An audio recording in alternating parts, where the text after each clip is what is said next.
ایک زمانے میں پاکستانی فلم انڈسٹری پر فربہ ہیرو اور ہیروئنز کا راج تھا۔ انجمن اور مسرت شاہین ہمارے فلم بینوں کو بھاتی تھیں اور فربہ جسم والی ہیروئنز کو فلم کی کامیابی کی ضمانت سمجھا جاتا تھا۔ اسی طرح احساس اداکار محمد علی اپنی بھاری جسامت کے ساتھ طویل عرصے تک اردو فلم کی کامیابی کی ضمانت بنے رہے۔ پنجابی فلموں کے کامیاب ترین ہیرو سلطان راہی کا بھی ایسا ہی معاملہ تھا۔ پھر وقت آگے سرکہ، فلمی ہیرو اور ہیروئنز کے معیار تبدیل ہوئے اور اداکاری کے جوہر سے زیادہ جسم کی پیمائش اور نمائش اہمیت اختیار کر گئی۔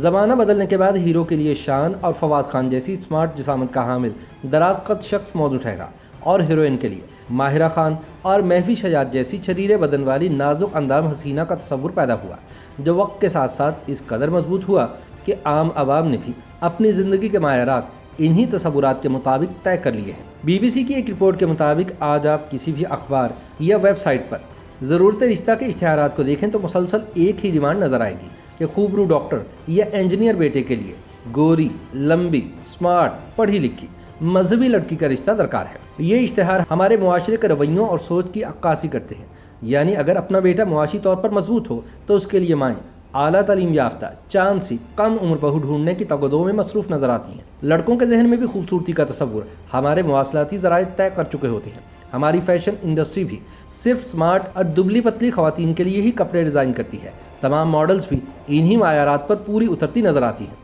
لیکن اس سارے منظرنامے میں زمینی حقائق اس کے برعکس ہیں۔ موجودہ دور میں اعداد و شمار کا جائزہ لیا جائے تو پتہ چلتا ہے کہ دنیا کے تمام ممالک میں بڑھتا ہوا موٹاپا ایسا مسئلہ بن چکا ہے جو ہر عمر اور ہر طبقے کے لوگوں کو متاثر کر رہا ہے۔ ماضی میں موٹاپے کا تعلق کھاتے پیتے گھرانوں سے جوڑا جاتا تھا، لیکن حالیہ تحقیقات بتاتی ہیں کہ پوری دنیا میں 62% موٹے افراد کا تعلق ترقی پذیر ممالک سے ہے۔ ہمارے معاشرے میں بھی ہر دوسرا شخص اس مسئلے کا شکار نظر آتا ہے۔ ہم سب اپنی روزمرہ زندگی میں اپنے ارد گرد جسمانی بنیاد پر لوگوں کو تضحیک کا نشانہ بنتے نہ صرف دیکھتے ہیں بلکہ اکثر مذاق اڑانے والوں میں شامل بھی ہو جاتے ہیں۔ موٹاپے کا شکار خواتین کے لیے تو زندگی کسی مصیبت سے کم نہیں ہوتی۔ ایسی خواتین اکثر اپنے جذبات کا اظہار کرتے ہوئے بتاتی ہیں کہ وہ ہمیشہ سے اپنے آپ کو ایک بیکار سی شے سمجھتی رہیں۔ کیا یہ المیہ نہیں کہ آپ ایک مخصوص سائز کی جسامت رکھتی ہوں تبھی معاشرے میں قابل قبول ہوں گی؟ ہمارے یہاں عموماً باڈی شیمنگ کو غلط خیال ہی نہیں کیا جاتا، بلکہ اکثر و بیشتر والدین اور گھر والوں کی طرف سے ہی باڈی شیمنگ کا آغاز ہو جاتا ہے۔ ہمارے یہاں موٹی خواتین جس طرح سے مذاق کا نشانہ بنتی ہیں اور جس طرح ان کے جذبات مجروح کیے جاتے ہیں، ان کی شخصیت بری طرح سے ٹوٹ پھوٹ کا شکار ہو جاتی ہے اور وہ اپنا تمام اعتماد کھو بیٹھتی ہیں۔